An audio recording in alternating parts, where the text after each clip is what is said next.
In this tutorial, I'm going to show you how to use your iPad as a second monitor or display for your Mac. So a couple of things we need to get out of the way. First and foremost, you need to go ahead and make sure your iPad and your Mac is running the most up-to-date version of the OS. That would be iPad OS for your iPad and then Mac OS for your Mac. And you can check that on your Mac by going to the Apple icon in the upper left-hand corner and then go to About This Mac, and it tells you what version of the OS that you're running here. Same goes for your iPad. You can swipe down, go to Settings, go to General, and you'll see the operating system that it's running as well.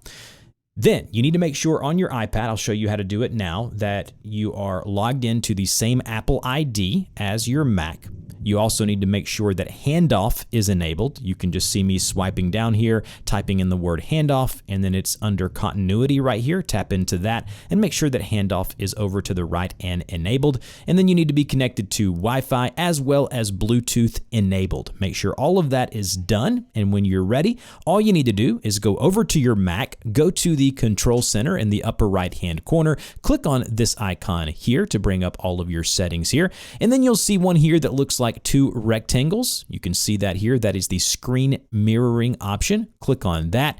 And then if you've set everything up properly, you should see your iPad, as I do here, in the options to select as mirror or extend. If you don't see screen mirroring here, you need to go to Edit Controls, and then under Controls, you just search for screen mirroring like so, and then you'll find it right here where you can hit the addition symbol to add it to your control center.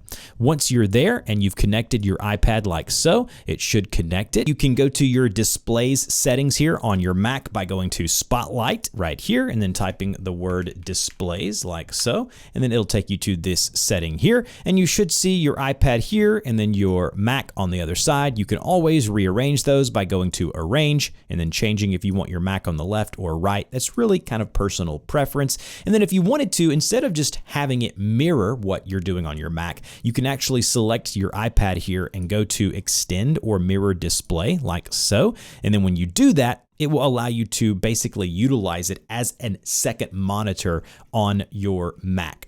If you have any questions, put those down below. I'll have some frequently asked questions and a pinned comment. If this helped, like, share, and subscribe, and I'll see you guys in the next video.